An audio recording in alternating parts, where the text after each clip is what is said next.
Hello, Amsterdam. My name is Root, the Rational Root, and today I'm going to take you on a journey through on-chain and cycle analysis. We're going to look at Bitcoin's market cycle, and we're going to use the on-chain toolbox to look at some of the supply dynamics and to look at the psychology of the market cycle. Now, this is me last year speaking here. Unfortunately, last night they wanted to cancel my presentation because I am masked.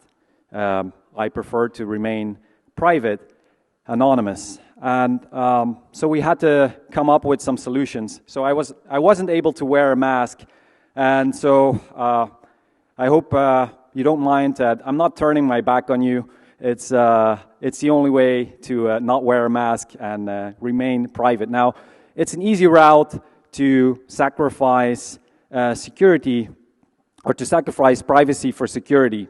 And I actually value privacy because there are several reasons, but one of the main reasons is that if we think of Bitcoin in fiat currency, if we measure Bitcoin in fiat currency, Bitcoin's price will go to infinity. And so if Bitcoin's price will go to infinity, will you still want to remain public in the future? So for my personal security and for the security of my family and my future family, I prefer to not reveal myself. It's not that I don't reveal myself to anyone. So maybe at this conference I might be sitting next to you crunching some carrots.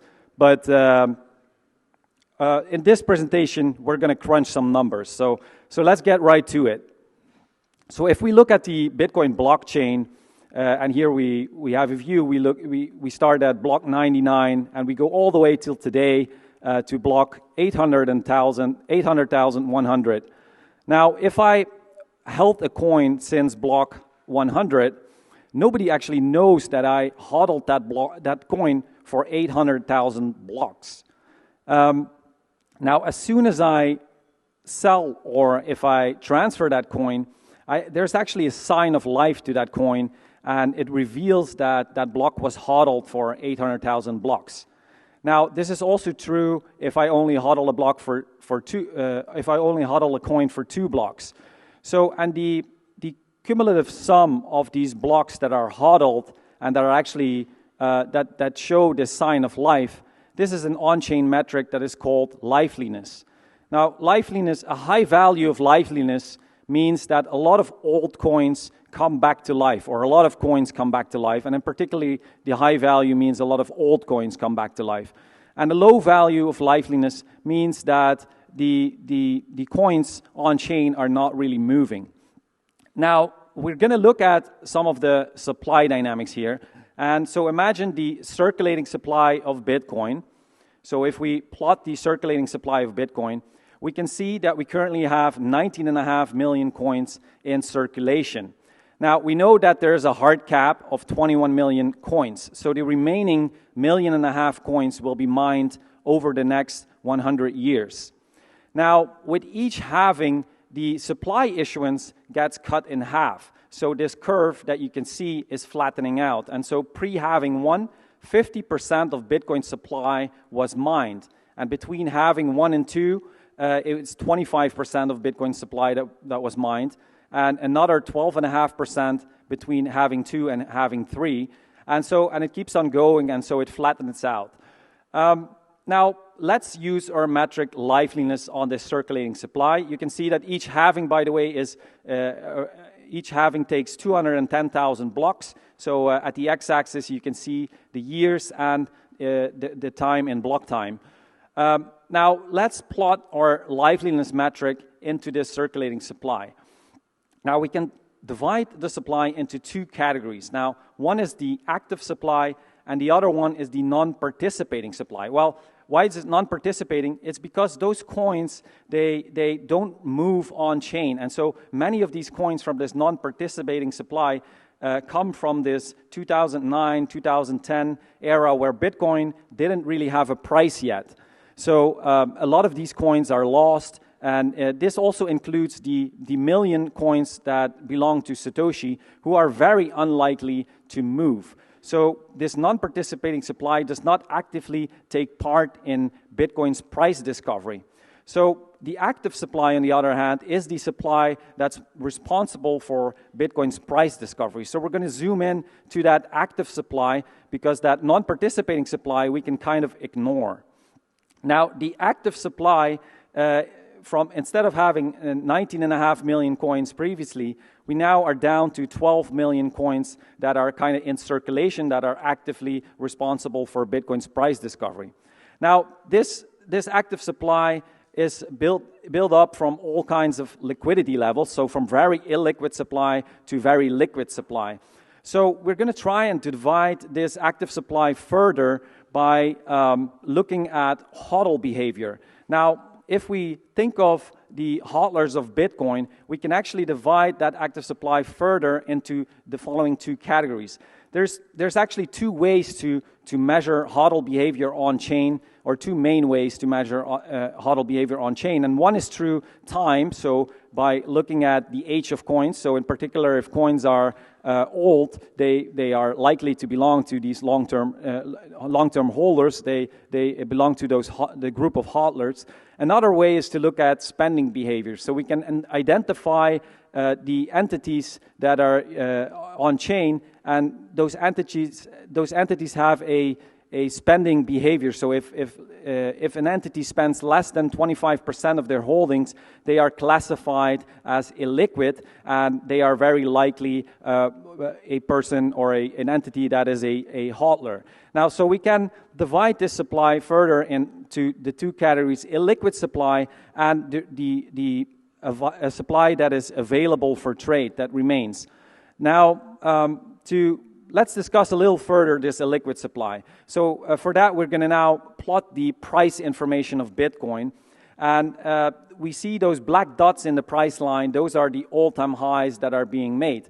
Now let's zoom in on those black dots, on those all-time highs when Bitcoin's price goes exponential. Because when Bitcoin's price goes exponential, there's actually the max incentive to spend coins on chain, because price just made an all-time high, and there's no other moment in time where you could have made more profit by selling.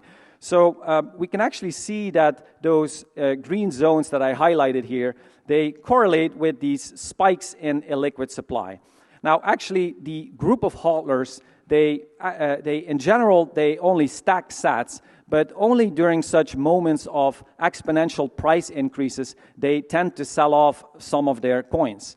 Now, why is illiquid supply jumping instead of going down during those phases? It's because during these green zones, during this hype phase of Bitcoin, a lot of new demand is coming in, and so initially that supply that is being bought up, this is classified as illiquid. So there's a lot of new entities coming into the space. They are classified as illiquid. So we see an initial spike in illiquid supply. Now, after the bull run is over and we go into a bear market, these new people that came into the space, they are very sensitive to price action, and they sell some coins, and those coins become more liquid.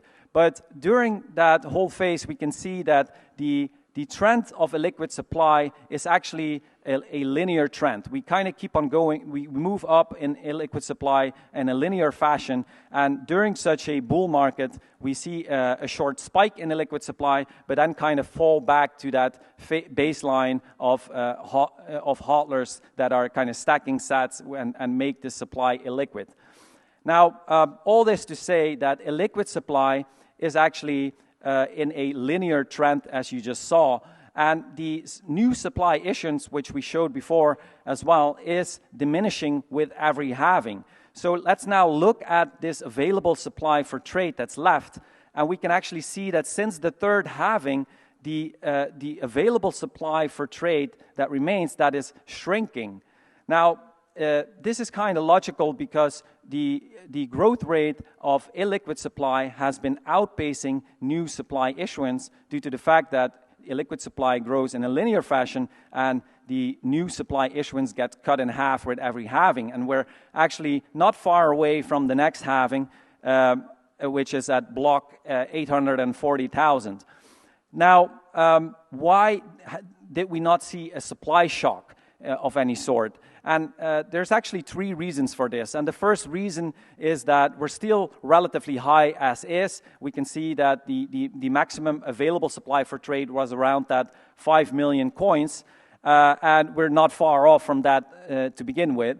The second reason is that since 2020, and with Bitcoin being adopted as a institutional grade asset, we also got a bit of the fiat malpractices on top of Bitcoin. So if we plot the future volume that is traded on top of Bitcoin, we actually get the following graph. And so this is actually paper Bitcoin that is on top of the actual supply of Bitcoin that is being traded. And so this is the derivatives markets. I only showed the volume of futures here. And these futures are dollar denominated. So these future contracts, they don't need any underlying Bitcoin to speculate on Bitcoin's price. And so we can see that the trend here is that after the third halving, we still kept on moving up a little bit in terms of the amount of Bitcoin that was traded. But since this year, since 2023, we have been moving down nonetheless. Now, this paper Bitcoin doesn't include things like FTX, for example, where people thought that they actually bought the underlying asset, but they only had an IOU that was not backed. So that is not. So the paper Bitcoin that I show here is even kind of in a conservative way of showing this paper Bitcoin. Now, the last reason why I think we haven't really seen a supply shock is because supply only gets tested really once every cycle, where we have a phase of true hype in the market. And so we had that in 2021, and we saw those exponential price increases. It was still a bit of a disappointing cycle, and we just explained a bit why, because the available supply for trade seems to be very high, and there was paper Bitcoin trading on top of Bitcoin during that cycle. But we're moving back down, and that's a positive thing. Now, when the next hype phase that Bitcoin will undergo is probably in the next cycle after the fourth halving.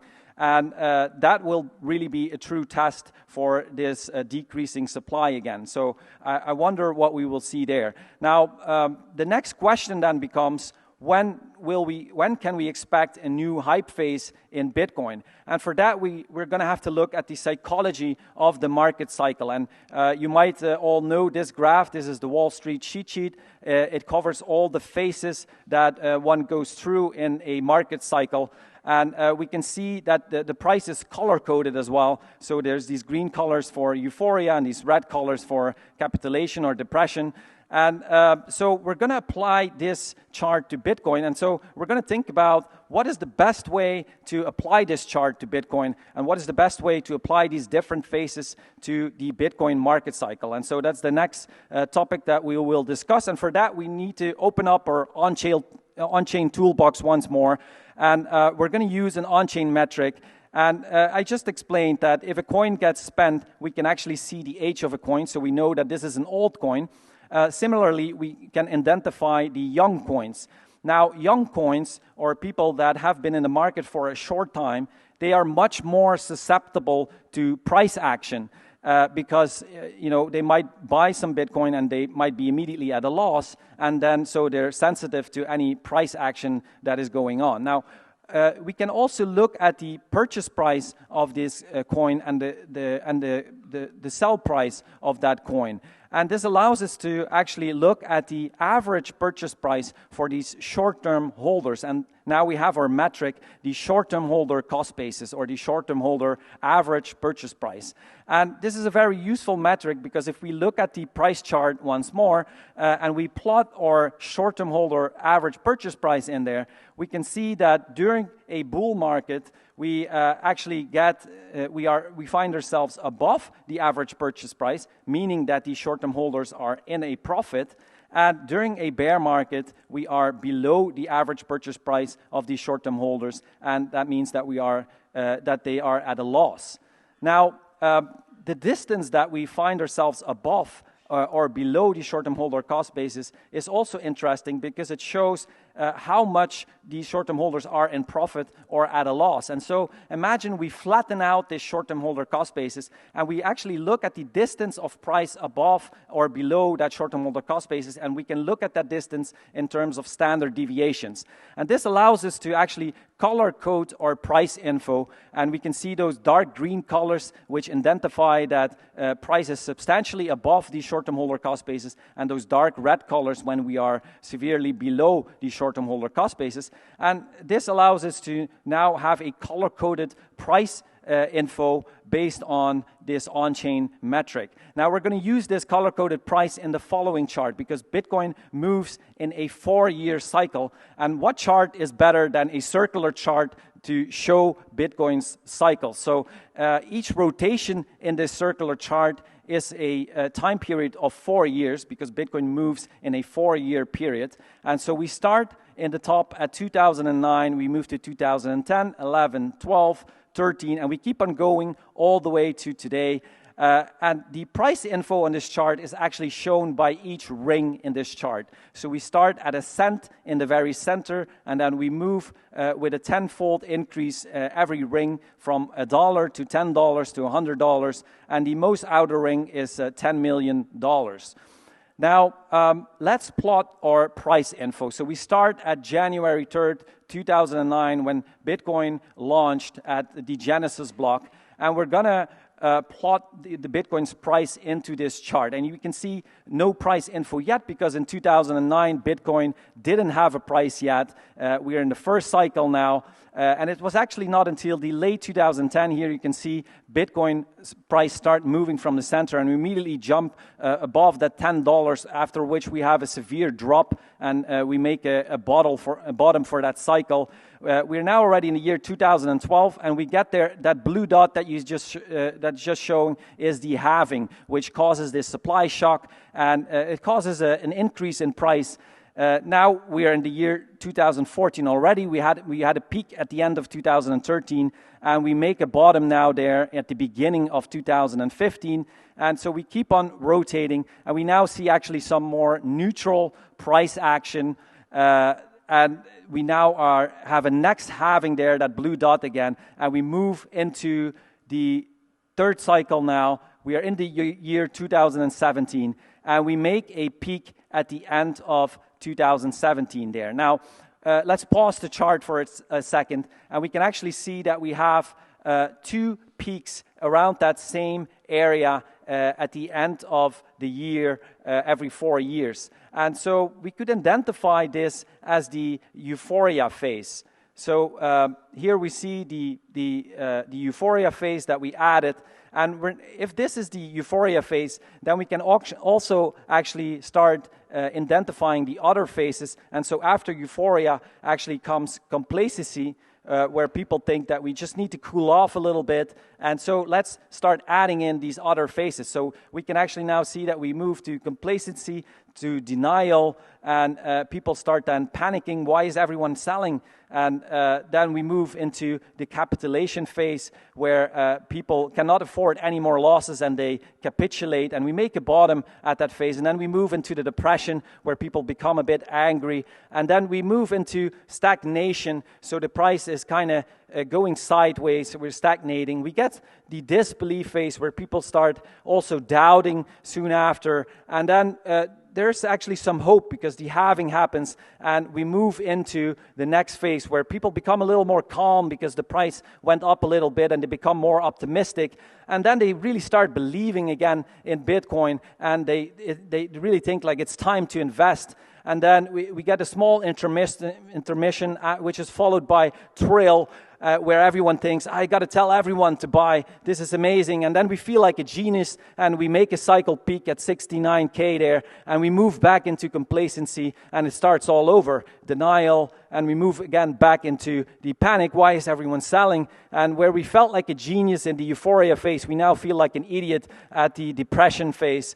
And we move back again. We have to endure, and we move again into that stagnation phase where price kind of is choppy and sideways. And we're actually now in the end, kind of at the end of that stagnation phase. We're kind of moving into that disbelief phase, which is followed by a phase of doubt. And then the next halving will actually be at this blue line that you can see here. So the halving moves back a bit with every cycle, because the halving is just slightly less than 4 years. So that's why these blue dots are kind of moving backwards with every cycle.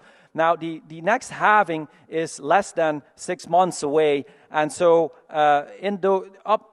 leading up to the halving, we actually have the phase of disbelief and doubt, and so we cannot expect price to do much impressive things until the halving. But after the halving, we get this spark of hope, and so I think people will become a little more calm and optimistic and start believing once again, and then we get our next euphoria phase towards the end of 2025 if the cycle keeps moving in a similar fashion. Now, so if we look at all the bottoms here in this red circle, you can see that all the bottoms are kind of in a similar position. And as for the Bitcoin cycle peaks, which are all in a similar position. And so far, we are exactly on track in the 4-year cycle. And we are also in a phase of stagnation and choppy price behavior, which is normal for this stage of the cycle.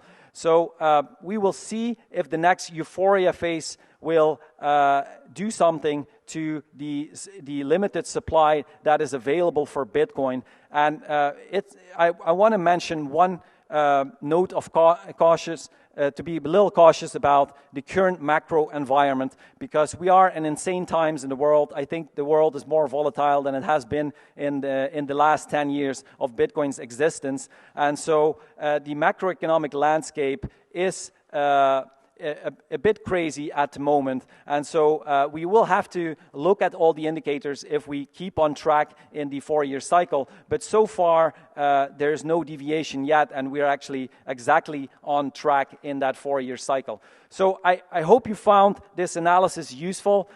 You can find my charts at live charts at the BitcoinStrategyPlatform.com, and you can find me as @TheRationalRoot on Nostr and on X. So I want to thank you, and sorry I can't show my face.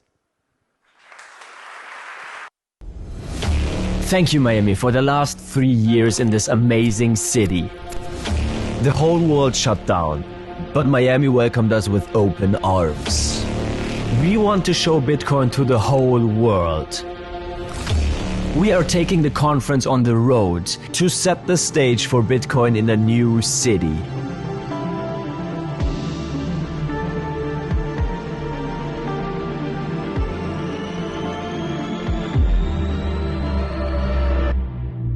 Nashville. Bitcoin 2024 is coming to Nashville in Tennessee, a city that is known as a music and freedom city. Bitcoin 2024 in Nashville from July 25th to 27th.